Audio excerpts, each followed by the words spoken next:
Hello friends, मैं एक NISM certified research analyst हूँ और एजुकेशनल पर्पस के लिए ये वीडियो बना रही हूँ। आज के जो top 3 active by value shares थे उनके ऊपर एफ एंड ओ सेगमेंट के। तो लेट्स स्टार्ट आवर वीडियो। तो देखिए, कल मैंने इंडसइंड बैंक पे एक वीडियो बनाया था। कल इंडसइंड बैंक में लोअर सर्किट लगा था और मैंने कल ही शाम को बोला था कि लोअर सर्किट जो इस इंडसइंड बैंक में लगा है सिर्फ एक न्यूज बेस्ड एक खेल इसके अंदर किया जा रहा है जो ऑपरेटर्स कर रहे हैं। अगर आप लॉस में, अगर आप इस नोशनल लॉस को सह सकते हैं, अगर आपको पैसे की ज़रूरत नहीं है तो इस शेयर को लॉस में नहीं बेचिए, क्योंकि इसके फंडामेंटल्स और इसके फिनेंशियल्स काफ़ी स्ट्रांग है। और वही बात सच हुई। और दूसरी तरफ भी अगर आप देखोगे, ऑपरेटर ने कल जी भर के बेचा है तो आज उसको अपनी ट्रांजैक्शंस कट करने के लिए इसको खरीदना ही था। तो आज की डेट में अगर आप देखिए, कल इंडसइंड बैंक तकरीबन 150 पॉइंट गिरा था और आज इंडसइंड पॉइंट में तकरीबन 70 से 80 रुपए की मूवमेंट हुई और 50 रुपए से ज्यादा के ऊपर पॉजिटिव जाके ये क्लोज हुआ है। अगर आप इसका बोलिंजर बैंड देखते हैं तो भी उसके हिसाब से इसमें साफ साफ पता चल रहा था कि अपने नीचे के लाइन को, बोलिंजर बैंड के लोअर सर्किट को तोड़ते हुए ये नीचे गया, तो इसमें बाइंग आना एक बनता ही था। इंडसइंड बैंक के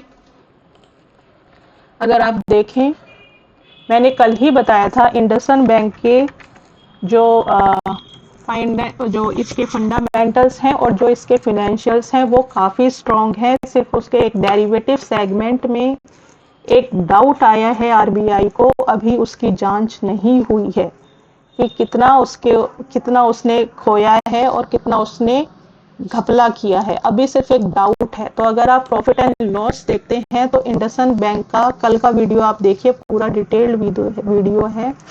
इंडसइंड बैंक का प्रॉफिट दिन रात हमेशा बढ़ रहा है। 1000, 1400, 1700, फिर उसके बाद 2000, 200, 2800, 3600, 3300, 4418। उसके बाद उन्होंने कुछ पेमेंट की थी अपनी, उसके बाद फिर से 2800, 4800, 7300, 8950 करोड़। लगातार इंडसइंड बैंक का प्रॉफिट बढ़ रहा है। अगर आप इसके रिजर्व देखते हो, 64,000 के रिजर्व हैं और 4,12,00,000 के डिपॉजिट्स हैं इसके पास, इंडसइंड बैंक के पास। और इसके अगेंस्ट में अगर आप बोरोइंग और अदर लायबिलिटी देखते हो तो बहुत आराम से, अदर लायबिलिटीज तो डिपॉजिट का ही पार्ट हुआ। 64,000 के रिजर्व्स के अगेंस्ट में 44,000 की ही बोरोइंग्स हैं इनके पास। तो आप प्लीज इस बात को समझिए। 2,270 करोड़ की फिक्स्ड इन्वेस्टमेंट है, फिक्स एसेट्स हैं। 1,11,00,000 की, 1,11,00,000 की तो इनकी 1,11,000 करोड़ की तो इनके पास इन्वेस्टमेंट्स हैं। तो इसके फंडामेंटल्स बहुत अच्छे हैं। इंडसइंड बैंक के लिए मैंने कल ही बोला था कि आप इसके लॉस को बुक नहीं कीजिए। जब तक आप लॉस बुक नहीं करते, वो नॉशनल लॉस होता है, एक्चुअल लॉस नहीं होता। अगर इसके अलावा आज आप दूसरा देखिए तो बीएससी लिमिटेड, जो कुछ दिन पहले बहुत तेजी से गिरा था, एक बार बीएससी लिमिटेड का चार्ट देख लीजिए।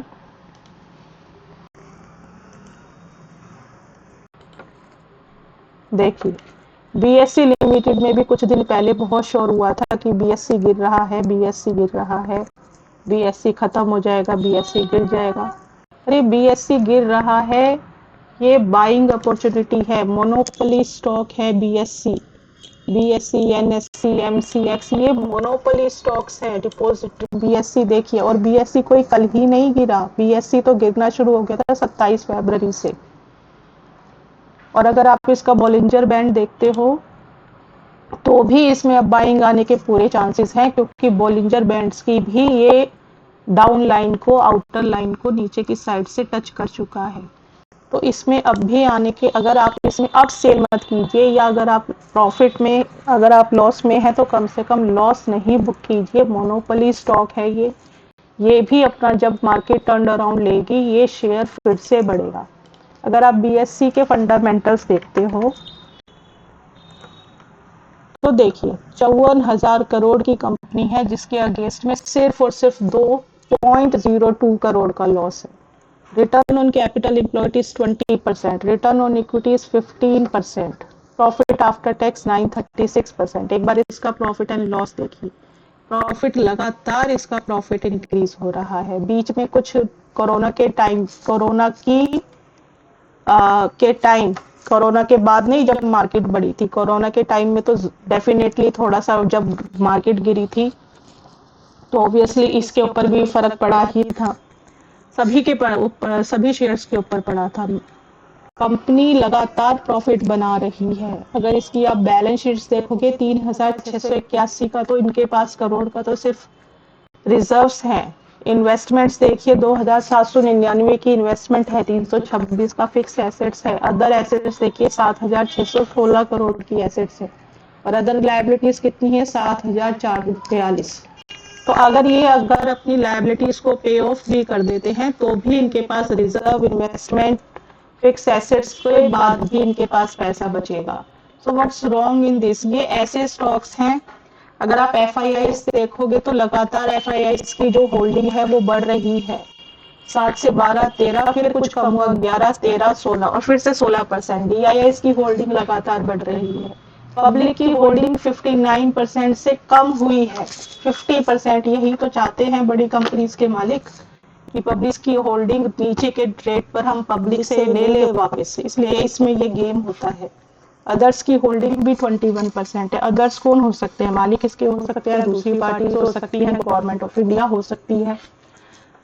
तो ये फंडामेंटल स्टॉक्स हैं, इनको इस टाइम पर ये सब बेचने के लिए नहीं बल्कि पार्ट्स में खरीदने के लिए सोचना चाहिए।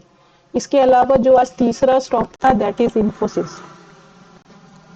अगर आप इन्फोसिस का देखोगे, आज इन्फोसिस बहुत गिरा है। तो गिरा है तो क्या बेच दे, लॉस बुक कर दे? अरे उससे पहले आप ये सोचो कि इसके फंडामेंटल्स और फाइनेंशियल्स क्या हैं। क्या ये बेचने का टाइम है या ये खरीदने का टाइम है? It's an opportunity to buy. और इन्फोसिस किस इसलिए नहीं गिरा कि इसके अंदर कोई गड़बड़ी है या कोई रेड है। इन्फोसिस इसलिए गिरा है क्योंकि ओवरऑल पूरे वर्ल्ड में ही IT सेक्टर के लिए नेगेटिव न्यूज आ रही है because of global factors. IT companies का बिजनेस कम होने की एक जो बात चल रही है उसकी वजह से इन्फोसिस गिरा है। और इन्फोसिस कोई आज से नहीं गिरा, और सिर्फ इन्फोसिस ही नहीं गिरा, TCS भी गिरा है, बाकी दूसरी कंपनीज भी गिर रही हैं। सारी कंपनीज का ही हाल है। तो इन्फोसिस 10 फरवरी से ही गिर रहा है। अब ये खरीदने का टाइम है, ये बेचने का टाइम नहीं है। बॉलिंजर बैंड के डाउन साइड को टच कर चुका है। अब देखिएगा, आप 1-2 दिन में इसमें भी देखिएगा इन्फोसिस में भी बाइंग आ जाएगी। ये जो आज 4% गिरा है, 1-2 दिन और गिराएंगे और फिर से ये बढ़ेगा। अगर आप इन्फोसिस के फंडामेंटल देखें तो देखिए 6,60,000 की कंपनी है ये। 6,60,000 करोड़ की कंपनी के अगेंस्ट में सिर्फ 8,221 करोड़ का डेट। 40% की रिटर्न ऑन कैपिटल एम्प्लॉयड, 31% की रिटर्न ऑन इक्विटी। इसके प्रॉफिट एंड लॉस देखिए, 9, 10, 12, 13, 14, 16, 15, 16, 19, 22, 24, 26, लगातार प्रॉफिट इसका बढ़ रहा है। बैलेंस शीट देखिए, 88,000 करोड़ के तो सिर्फ रिजर्व्स हैं इसके पास। सारी बोरोइंग को वापस करने के बाद भी, बोरोइंग अदर लायबिलिटीज को वापस करने से के बाद भी इसके पास पैसा बचेगा। फिक्स एसेट्स देखिए 31,000 करोड़ की तो फिक्स एसेट्स है इसकी। इन्वेस्टर्स देखिए, FII देखिए 33% से 33% ही है आज तक। अगर आप ईयरली भी देखोगे तो FII 38% से कुछ कम हुए हैं। DII तो 20% से 38% हो गए हैं। गवर्नमेंट का भी इसमें थोड़ा बहुत है। पब्लिक देखिए 28% से 13% कम हो रही है। यही तो चाहती हैं बड़ी कंपनीज की पब्लिक रिटेलर से सारा माल कम दामों पे वापस लेकर और फिर से प्रमोटर और FII और DII अपने स्टॉक को बढ़ा लें, अपने एसेट्स को इंक्रीज कर लें। तो कहने का मतलब ये है कि जो इंडसइंड बैंक है, BSE है, इन्फोसिस है, जो ये इस तरीके की जो कंपनीज होती हैं, ये ऐसी गिरावट में खरीदने का मौका देती हैं, ना कि डर के भागकर बेचने का। तो प्लीज मेरा ये चैनल शेयर कीजिए, सब्सक्राइब करिए, लाइक करिए। आज के लिए इतना।